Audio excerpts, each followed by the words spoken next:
नारायणं नमस्कृत्य नरं चैव नरोत्तमं देवीं सरस्वती चैव ततो जयमुदीरयेत्। कार्तिक मास में कोई भी काम की शुरुआत करना चाहिए तो इस मंत्र का जाप जरूर करना चाहिए तथा भगवान नारायण नरश्रेष्ठ हैं और सरस्वती देवी को नमस्कार करके ही पुराण का पाठ हो या कार्तिक मास का पाठ हो तभी करना चाहिए। कार्तिक मास का महत्व भगवान विष्णु कार्तिक मास को सदा ही प्रिय बताते हैं। ब्रह्मा जी भी कार्तिक मास को विष्णु का प्रिय बताते हैं। कार्तिक मास में जो भी पुण्य किया जाता है वह कभी नाश नहीं होता है। मनुष्य योनि दुर्लभ है, इसी प्रकार मनुष्य अपने को इस प्रकार रखे कि उसे पुनः नीचे न गिरना पड़े। कार्तिक मास सब मासों में उत्तम है। इस महीने में 33 देवता मनुष्य के निकट हो जाते हैं और इसमें किए हुए स्नान, दान, भोजन, व्रत, तिल, धेनु, स्वर्ण, रजत, भूमि, वस्त्र आदि के दानों को विधि पूर्वक ग्रहण करते हैं।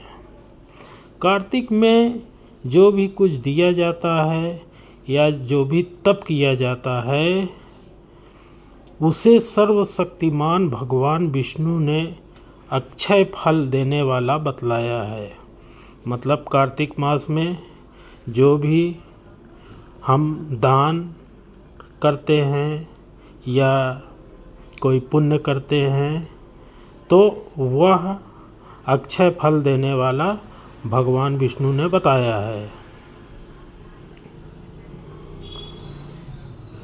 इसमें कार्तिक मास में अन्नदान का बहुत बड़ा महत्व है। इसमें अन्नदान अवश्य करना चाहिए, उससे समस्त पापों का सर्वथा नाश हो जाता है। जो कार्तिक मास प्राप्त हुआ देख पराये अन्न को सर्वथा त्याग देता है वह अतकृच्छ यज्ञ का फल प्राप्त करता है। कार्तिक मास के समान कोई मास नहीं है, सतयुग के समान कोई युग नहीं है, वेदों के समान कोई शास्त्र नहीं है और गंगा जी के समान कोई तीर्थ नहीं है। दान करने वाले पुरुषों के लिए न्यायोपार्जित द्रव्य के दान का सुअवसर दुर्लभ होता है, जो कि तीर्थों में दान किया जाना है। और यह भी दुर्लभ है पाप से डरने वाले मनुष्य को कार्तिक मास में शालिग्राम का पूजन और भगवान वासुदेव का स्मरण अवश्य करना चाहिए।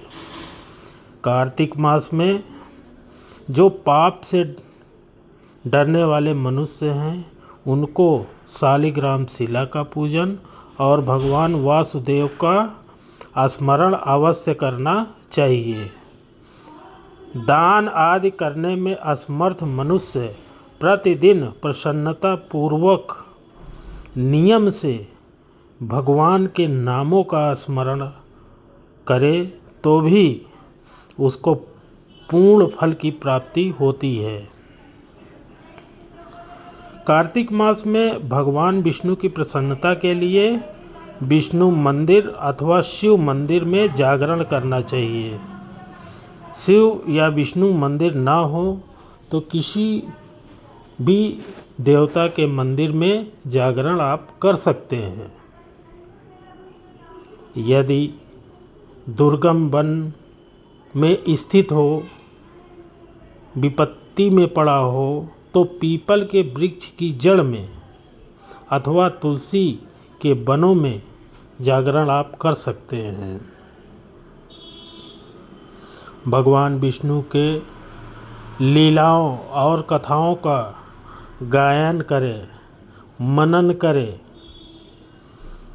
आपत्ति में पड़ा हुआ मनुष्य कहीं अधिक जल न पावे अथवा रोगी होने के कारण जल से स्नान न कर सके तो भगवान नाम से मार्जन मात्र कर ले, मतलब कि अपने ऊपर केवल जल का छिड़काव कर ले।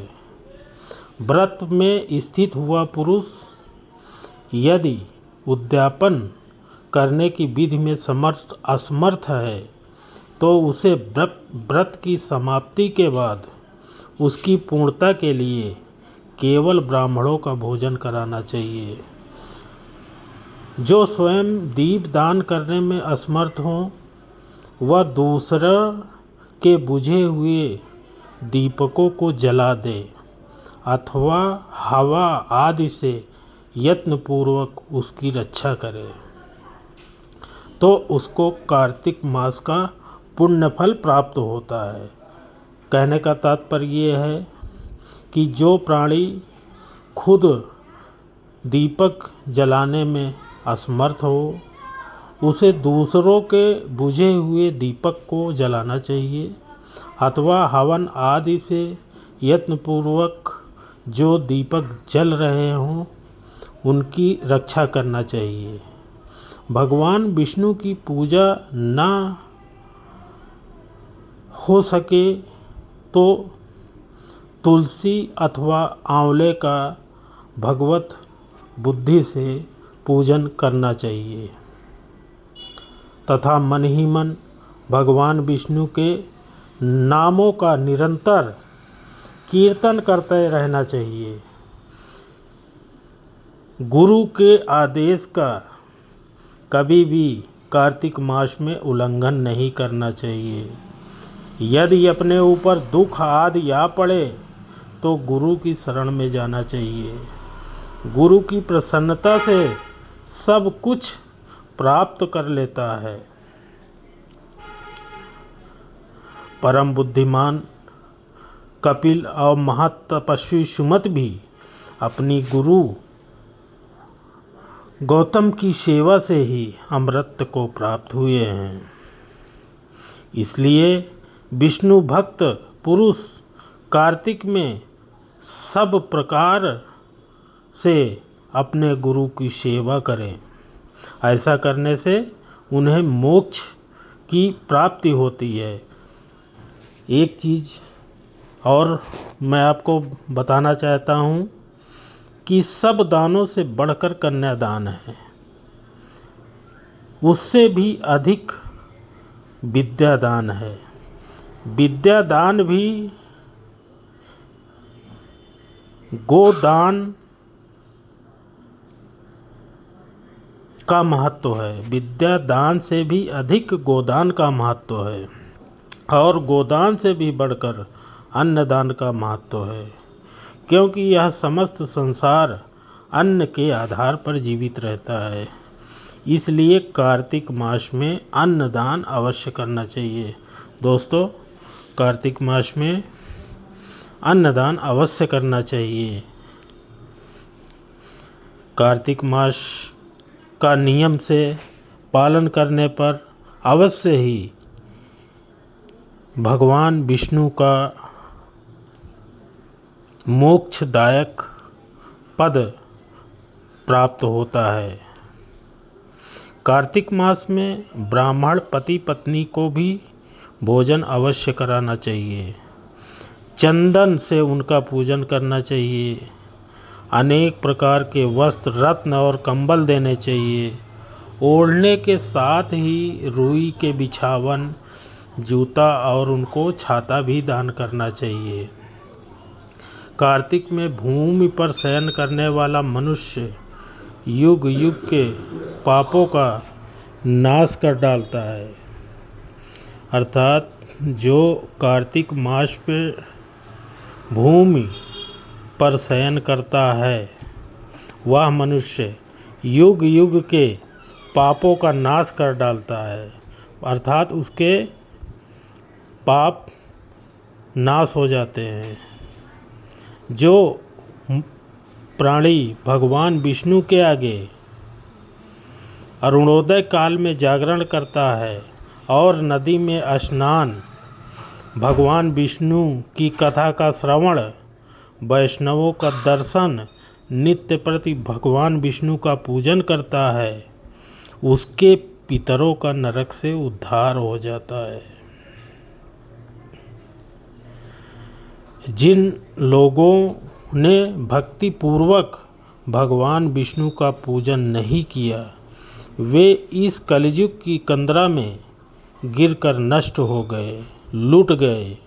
जो मनुष्य कमल के एक फूल से देवताओं के स्वामी भगवान कमलापति की पूजन करता है वह करोड़ों जन्मों के पापों का नाश कर देता है। अर्थात जो मनुष्य कार्तिक मास में कमल के एक फूल से देवताओं के स्वामी भगवान कमलापति की पूजन करता है वह करोड़ों जन्मों के पापों का नाश कर देता है। कार्तिक मास में 1,00,000 तुलसी दल चढ़ाकर भगवान विष्णु की जो कोई भी पूजा करता है वह एक एक दल पर मुक्ता दान करने का फल प्राप्त करता है। जो भगवान के श्री अंगों से उतारी गई प्रसाद स्वरूपा तुलसी को मुख में, मस्तक पर और शरीर में धारण करता है तथा भगवान के निर्माल्यों से अपने अंगों को मार्जन करता है वह मनुष्य संपूर्ण रोगों और पापों से मुक्त हो जाता है। भगवत पूजन संबंधी प्रसाद स्वरूप शंख का जल, भगवान की भक्ति, निर्माल पुष्प आदि, चरणोदक, चंदन और धूप ब्रह्म हत्या का नाश करने वाले हैं।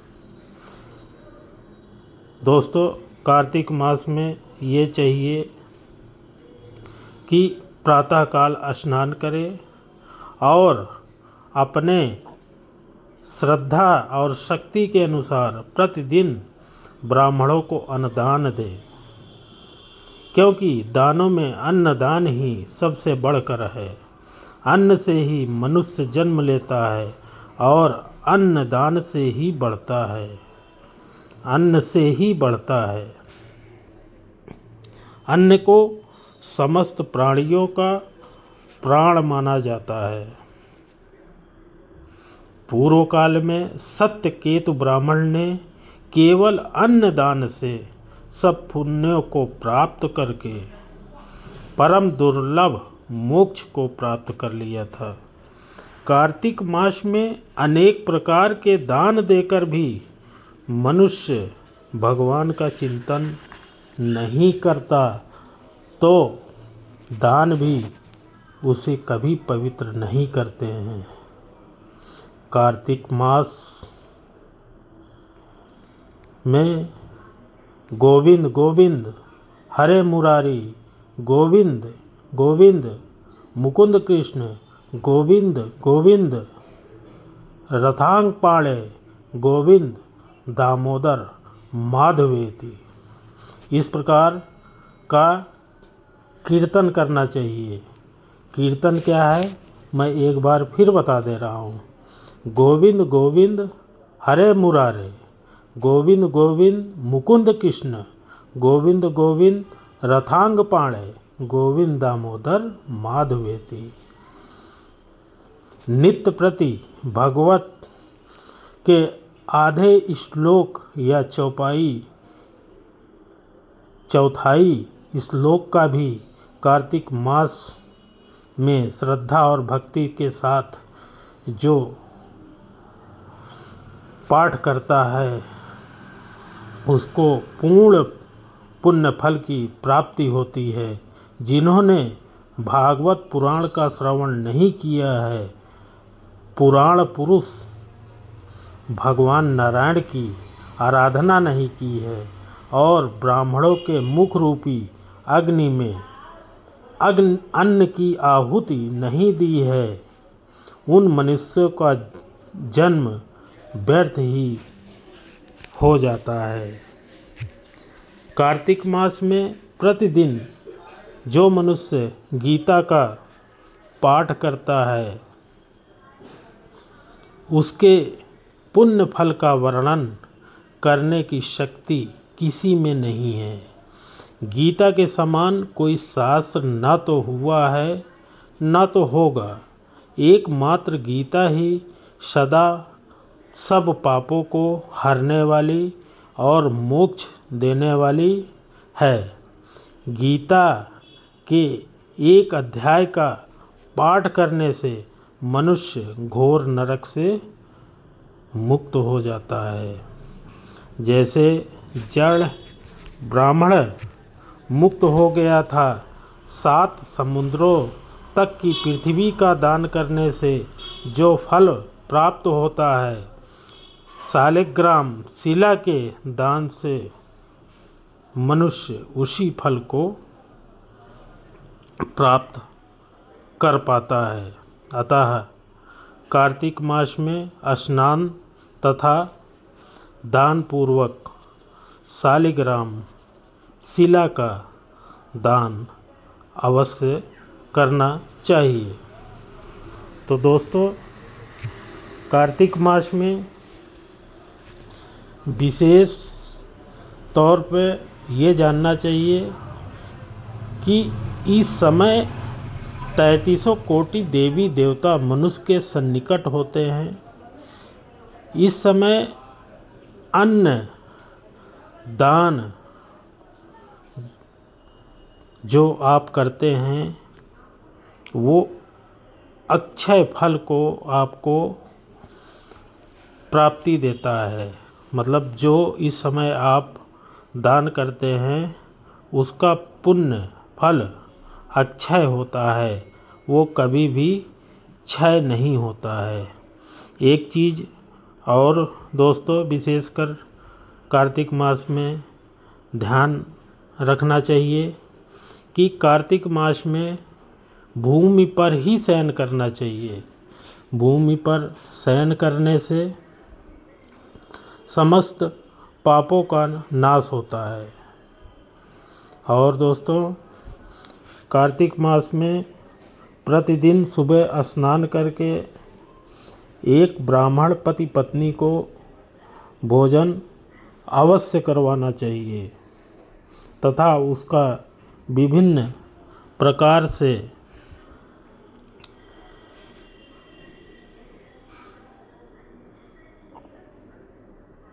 कंबल आदि का दान देना चाहिए। जूता छाता अगर हो सके तो भी दान करना चाहिए।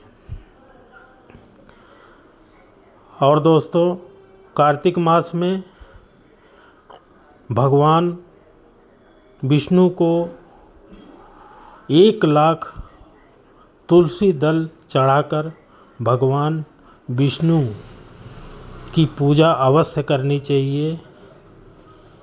यह वह पूजा है जो एक एक दल पर एक एक मुक्ता दान करने का फल प्राप्त कराती है।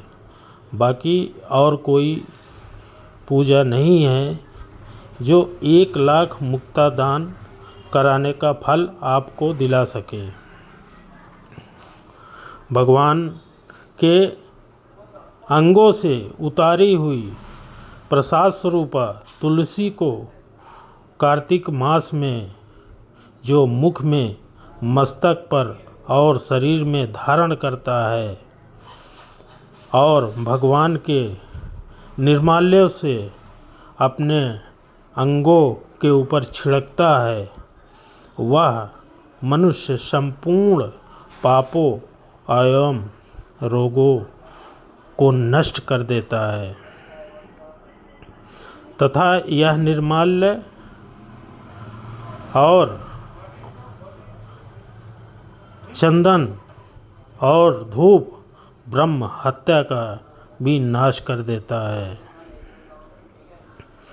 दोस्तों, सत्यकेतु नाम का एक ब्राह्मण अन्न दान करके सभी पुण्य को पाकर परम दुर्लभ मोक्ष को भी प्राप्त कर लिया था।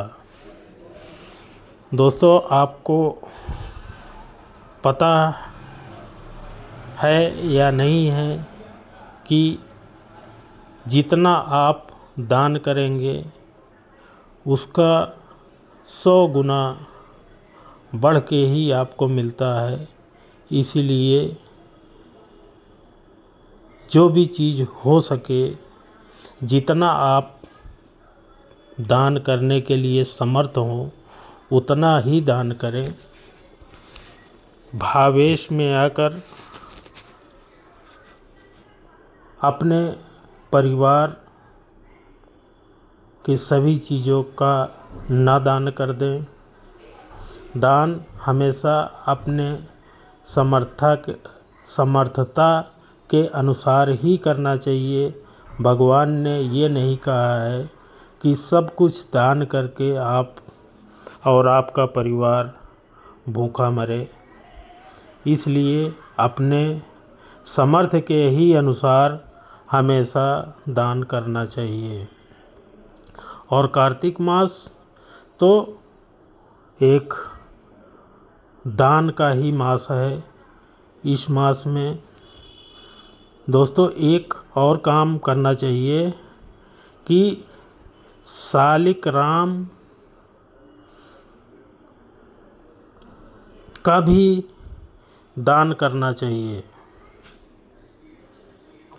शालिग्राम शिला का दान करने से समस्त पाप